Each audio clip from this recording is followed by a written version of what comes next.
Tired of hidden fees, or you just done with Mbank? This is how you can close your account under 1 minute, no stress and no drama. After logging in into your app, simply tap on the More button in the bottom right corner. Scroll a little bit down and tap on the services section. As you can see here, we have options like request IBAN certificates, transfer salary for borrowing, my signature, and this right here, close relationship with bank. So go ahead and tap on close relationship with bank.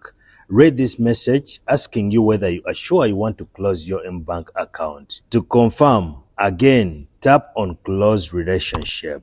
An OTP will be sent to the mobile number registered to your account. Enter this OTP in this box right here and your account closure request will be submitted automatically.